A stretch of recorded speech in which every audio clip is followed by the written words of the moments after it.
C'est un pays que je connais bien, j'étais en poste aussi, pas comme ambassadeur, mais on n'est pas ambassadeur toute sa vie, j'étais diplomate dans pas mal de pays, j'étais diplomate, et puis j'étais ambassadeur, j'ai servi en Syrie, et puis c'est un pays que je fréquente pour des raisons diverses régulièrement depuis presque un demi-siècle, donc j'ai une certaine familiarité avec ce pays.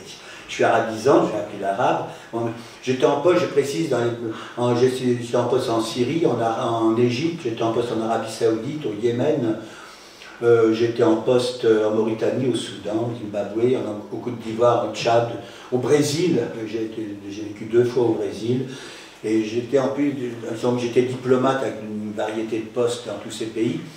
Et puis, je précise que j'ai aussi été directeur de l'OFPRA dans les années 2000, directeur de l'Office français de protection des réfugiés et apatrides. Voilà.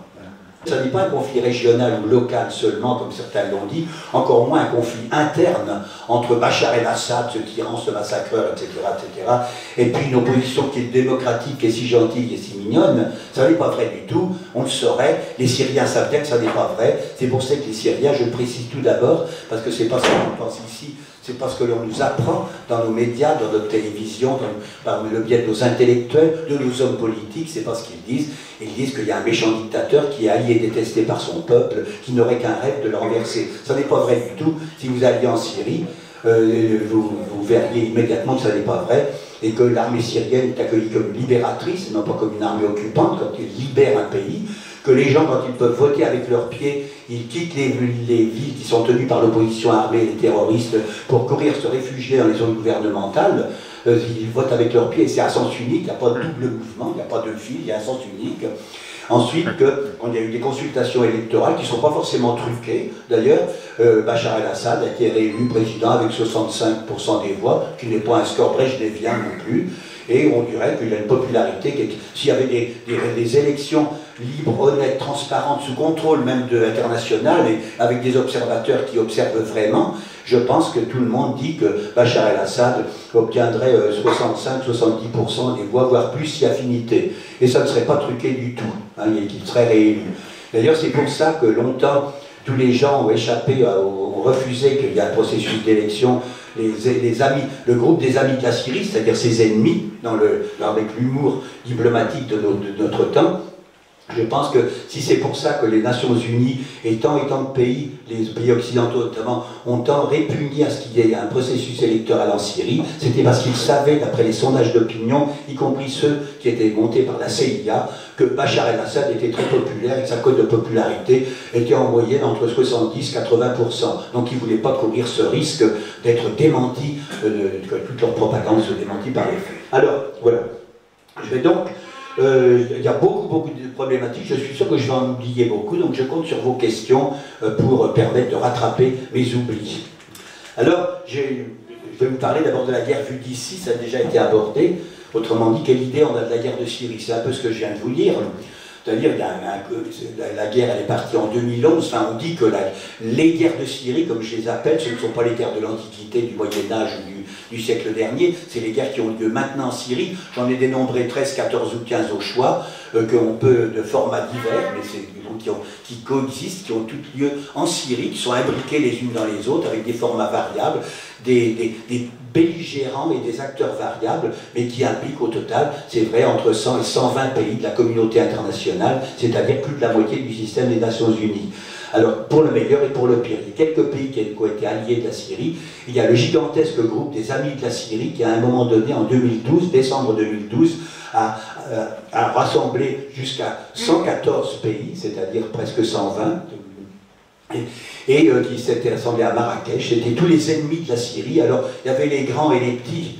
Alors, on reviendra tout à l'heure quels sont les belligérants, quels sont les deux camps antagonistes, parce que c'est quand même utile pas seulement d'en parler, il faut dire de qui il s'agit. Bon, donc c'est le coup d'envoi de cette guerre en 2011. En fait, la Syrie était en guerre bien avant. Il y avait des menaces très lourdes qui couraient avant, mais je n'en parlerai pas. J'en parlerai dans une question, mais je n'en parlerai pas parce que ça m'emmènerait trop loin. Le coup d'envoi de cette interminable guerre, dont on ne sait pas qu'elle va durer 8 ans après, qu'elle est toujours vivante, cette guerre, Mais on pense qu'elle va durer comme le coup de Tunisie, comme le coup d'Égypte, comme la guerre libyenne, comme plein de guerres, des printemps arabes qui vont éclore, et où le dictateur se fait dégager comme un malpropre en l'espace de 1 ou 2 mois, et où il se réfugier au Qatar, en Arabie Saoudite ou au Diable Vauvert. Bon. Alors, ou alors on le trucide, comme on le fera avec le Kadhafi, avec des prétextes mensongers, divers et variés, on le trucide. Et on détruit le pays après, pour faire bon pas bonne mesure, parce que c'est ça le problème. Et on va s'apercevoir très très vite, donc en Syrie, ça ne prend pas ce chemin-là, parce que la Syrie, c'est spécial. La Syrie présente un cas particulier, et puis que Bachar el-Assad, en 2011, n'est pas particulièrement considéré en Syrie comme un tyran, comme un massacreur. Il n'a jamais massacré personne en Syrie. Je ne dis pas que c'est un chef d'État angélique, personne ne l'est. Tous les chefs d'État de la planète ont tous du sang sur les mains. Il y en a rarement qui sont innocents. Ça ne les empêche pas de se pavaner jusqu'à leur vieillesse en train de faire des conférences pour expliquer comment ils ont bien gouverné leur pays et le monde. Mais non. Donc Bachar el-Assad, en 2011, en Syrie, est un homme populaire, c'est un homme réformateur.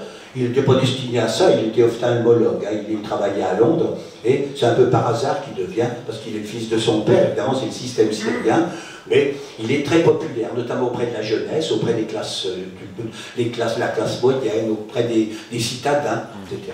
La Syrie, en 2011, est un pays prospère, elle n'a pas de dette, elle n'est pas endettée auprès du FMI et de la Banque mondiale.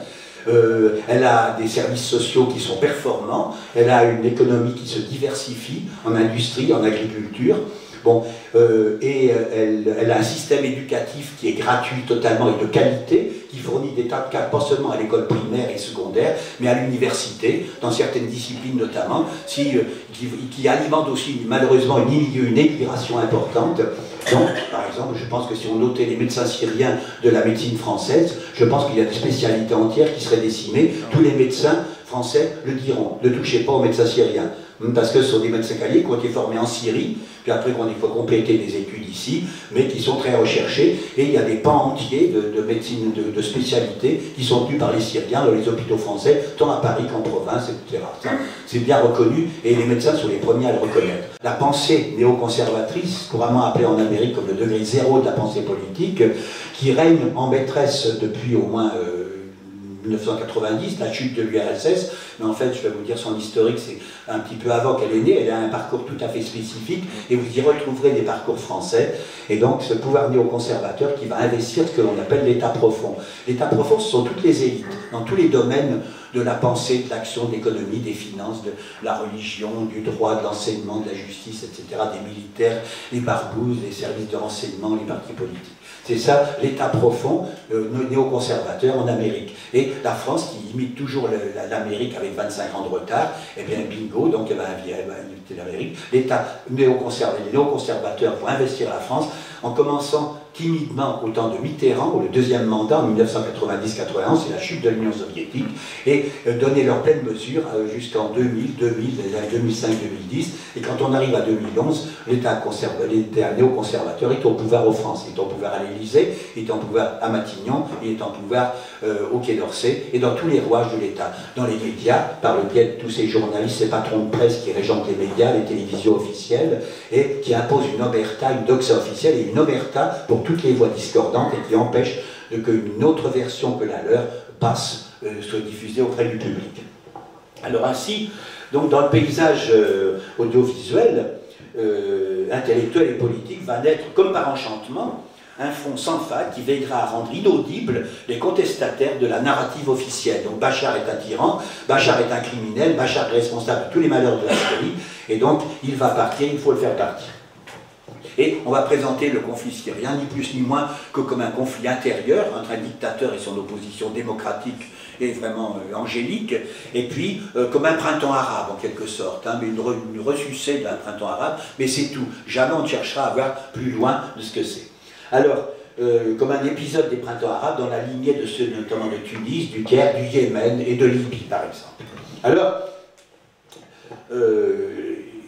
faut bien dire, globalement, avec ce bourrage de crâne, ce matraquage médiatique, cette intoxication médiatique, qu'il n'y aura pas beaucoup de compassion pour le sort du peuple syrien, par exemple, et le sort de la Syrie, de l'État syrien globalement. Au fond, entre la volonté de dégager Bachar el-Assad, la volonté de détruire la Syrie, il y a des opposants syriens qui iront jusqu'à dire Bachar el-Assad ne partira peut-être pas, mais nous aurons détruit sa Syrie.